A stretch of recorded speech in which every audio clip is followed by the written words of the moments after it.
on Inside Tennessee. John North, I'm going to refer to our high dollar graphics at Inside Tennessee. Just like our high dollar theme music? Just like our high dollar theme. This is Plan A. This is what we're talking about, growth in Knox County. Again, this is the growth policy plan. And I just want to point out again, County Commission had said okay to it.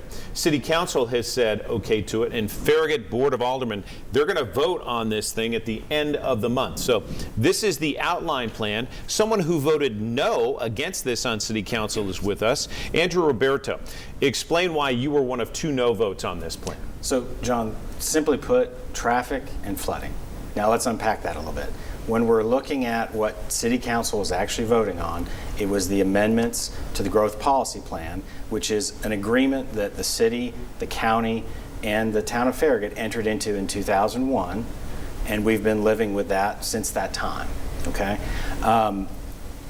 You know, it's no secret that people are, like you talked about earlier, and people are moving to our community. We're actually the 16th fastest growing community in the United States. And we're seeing a lot of impacts from that. And I think we'll unpack some of that as we go forward. But specifically, the issues that I had were about the removal of a requirement for a traffic impact analysis. And then the only additional infrastructure that was required was an 18-foot paved road. And then removal of all language dealing with ridgeside and hilltop protection. And I think those have negative impacts on our city residents for flooding and traffic, and so I just couldn't support it. Mm-hmm. Go ahead. So you disagree, and I've heard this county observation made, some folks, not these 2 folks, but this is really outside the city of Knoxville. This is not really something that they're going to have to worry a whole lot about. You disagree with that? Well, I think anytime you're looking at traffic and flooding, that impacts all of us. So can't build a wall around the city of Knoxville? I think it does impact city residents. And keep in mind, too, there's other things that are going on here.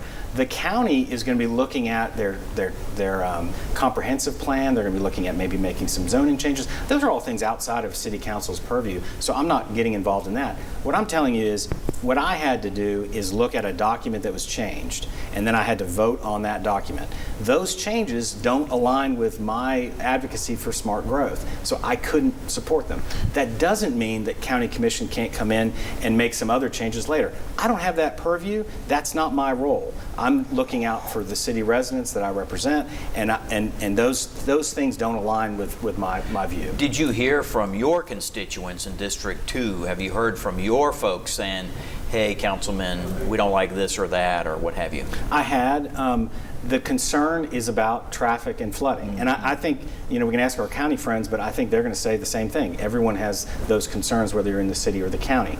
The city residents are actually also county residents. They also pay county taxes. Sure. So I think it makes sense that we're all talking about this. The 2001 growth policy plan intentionally looked at all those jurisdictions and said each of you are impacted by what's going on in your different jurisdictions, so each of you should be able to work on this together. So again, it's not anything about what the county may do in the future.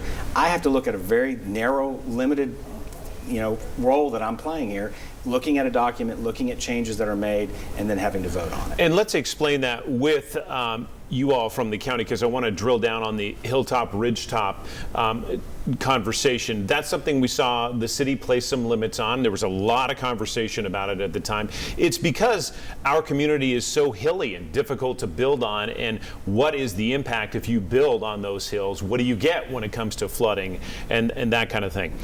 I want to just turn to you all and say we may see this discussion. In fact, we likely will see this discussion among county leaders. Explain why. You will see this discussion among county leaders. Planning Commission passed the comprehensive plan on Thursday, and a large part of that discussion was the Hillside Ridgetop Protection Plan. As part of their recommendation to County Commission, they are asking them to review it.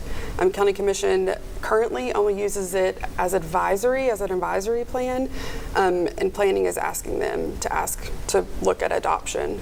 And Jim, just in terms of development, developers have been rewarded for adopting this in their building, and then they actually can build a little bit more in the flatter areas of the property they own. Explain that, where there's a little bit of a give and take that adds some protection, even if you don't have to go into every project and say you can't do this or you can't do that. Sure. One of the things that we did, even in the rural place types, is have rural conservation, which that allows for what you're talking about, clustering of that development. That way we do preserve those topographical features that people like in our community, that really value those hillsides that are heavily wooded. We can put those areas down on the flatter areas and cluster that density so that we preserve those hillsides. And Mr. Roberto, this is what the conversation you hope they'll have, but as I understand your vote, you were saying there's no way I can guarantee they'll have it or what they'll do. Exactly, and the city is enforcing hillside ridgetop protection for years now. And so I think it's great that the county's having those discussions. Again, that's not what my focus was in the vote, and I think those are fantastic things for county commission to take up and deal with. But if you think about it, just like you said, if you remove and you disturb hillsides and ridgetops, you're just asking for more flooding. And that's part of the things that I'm hearing back from constituents about, hey, we're spending on average 35 hours a year in traffic in our community. People don't like what they're experiencing with traffic. So anything that's going to not address dealing with traffic or address flooding, because we've seen that too, I just can't support that. I think we want to talk more about traffic in the show for sure, but old-timers watching may remember that there has been sort of an attitude here of let the buyer beware in terms of hilltop development and what have you, and it seems like, you may remember this, we actually had a development that sort of slid off.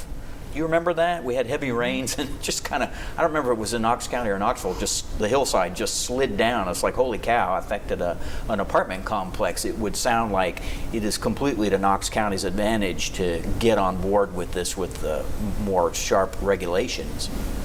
We'll see what's to come, and we'll dive into that question as well as others about what is the future of growth in Knox County, what should it look like, and who's going to get a chance to weigh in. More of our conversation coming up next.